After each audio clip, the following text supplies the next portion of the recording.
बहुत सुनी मन की बात। आइए आज करते हैं मनमोहन की बात। देश का बंटवारा हो गया था। बड़ी संख्या में लोगों को लाहौर से भगाया जा रहा था। लोग झुंड बनाकर गांव के गांव पाकिस्तान से हिंदुस्तान की ओर पलायन कर रहे थे। कौन जानता था कि इन्हीं में से एक नन्हा बालक मनमोहन भी है, जिसकी तकदीर में हिंदुस्तान की हुकूमत लिखी हुई है। बंटवारे में अपना घर बार गंवाकर पाकिस्तान से अमृतसर में बसने वाले मनमोहन सिंह का जन्म 26 सितंबर 1932 को पंजाब के गाह नामक गांव में हुआ।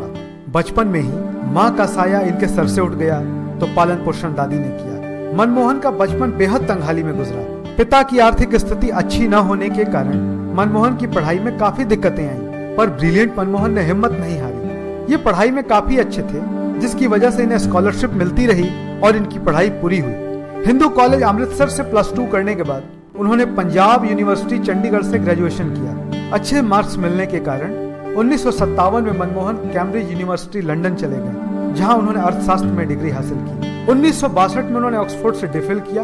भारत वापस लौटने पर उन्होंने पंजाब यूनिवर्सिटी और दिल्ली स्कूल ऑफ इकोनॉमिक्स में एज अ प्रोफेसर काम किया। एक संक्षिप्त कार्यकाल के तहत मनमोहन ने अंकटाड सचिवालय में भी काम किया। 1987 से 1990 के दौरान उन्हें जिनेवा में secretary general of south commission के पद पर नियुक्त किया गया। 1958 में मनमोहन का विवाह गुरशरण कौर के साथ हुआ। 1971 में वे भारतीय प्रशासनिक सेवा में शामिल हुए और वाणिज्य एवं उद्योग मंत्रालय में बतौर आर्थिक सलाहकार नियुक्त किए गए। अपनी योग्यता के बल पर डॉक्टर मनमोहन सिंह 1982 से 1985 तक रिजर्व बैंक ऑफ इंडिया के गवर्नर रहे और 1985 से 1987 तक प्लानिंग कमीशन ऑफ इंडिया के डिप्टी चेयरमैन रहे। 1991 में जब पीवी नरसिम्हा राव देश के प्रधानमंत्री बने तो उन्होंने मनमोहन सिंह को वित्त मंत्री के पद पर नियुक्त किया। इस तरह ब्यूरोक्रेट मनमोहन सिंह और पॉलिटिशियन मनमोहन सिंह बन चुके थे। देश आर्थिक संकट से जूझ रहा था। मनमोहन सिंह ने देश की इकोनॉमी को एक नई दिशा दी, जिससे देश में आर्थिक उदारीकरण का युग आया। सबसे पहले उन्होंने लाइसेंस राज को रद्द कर दिया, जिसके तहत उद्योगों को कोई भी बदलाव करने से पहले सरकार से स्वीकृति लेनी पड़ती थी। उनके इस कदम से निजी उद्योगों को बहुत लाभ हुआ, जिससे उद्योगों में विनिवेश और निजीकरण की प्रक्रिया प्रारंभ हुई। वित्त मंत्री बनने के बाद डॉक्टर मनमोहन सिंह पूरी तरह राजनीति के रंग में ढल चुके थे। केंद्र में एनडीए सरकार के दौरान मनमोहन राज्यसभा में नेता प्रतिपक्ष बन गए। 2004 में जब कांग्रेस के नेतृत्व में यूपीए सत्ता में आई तो यूपीए चेयरपर्सन सोनिया गांधी ने उन्हें प्राइम मिनिस्टर के लिए नॉमिनेट किया।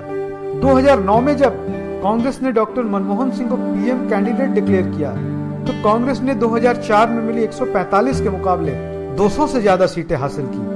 अपने प्रधानमंत्री कार्यकाल में इन्होंने काफी बेहतरीन काम किए और अपनी सादगी के कारण जनता में लोकप्रिय बने रहे। डॉक्टर मनमोहन सिंह के कार्यकाल में जब पूरी दुनिया पर आर्थिक मंदी के बादल मंडरा रहे थे, बड़ी बड़ी बहुराष्ट्रीय कंपनियां डूब रही थी, बैंक नीलाम हो रहे थे, लोगों की नौकरियां खत्म हो रही थी, अपनी आर्थिक नीतियों और दूरदृष्टि से उन्होंने देश को इस मंदी से बचाए रखा। डॉक्टर मनमोहन सिंह के 10 सालों के कार्यकाल में देश में उद्योग जगत खूब फला फूला तो छोटे और मझोले कारोबारियों ने भी खूब तरक्की की। गवर्नमेंट सेक्टर से लेकर मल्टीनेशनल कंपनियों में जॉब की बहार रही। इकोनॉमी अपने बूम पर थी।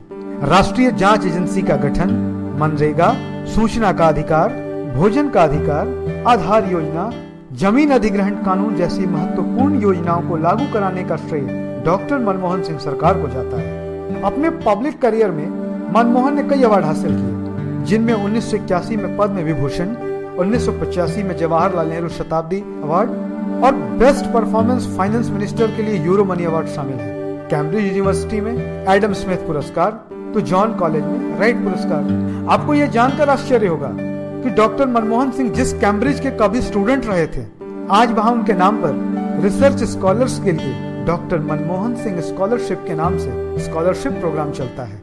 यह हम सभी भारतीयों के लिए गर्व की बात है कि जिस ब्रिटेन ने हम भारतीयों के ऊपर सैकड़ों सालों तक राज किया, हमें गुलाम बनाए रखा, आज वहां की सबसे पुरानी यूनिवर्सिटी में हमारे पूर्व प्रधानमंत्री के नाम पर स्कॉलरशिप स्कीम चलती है। मनमोहन सिंह के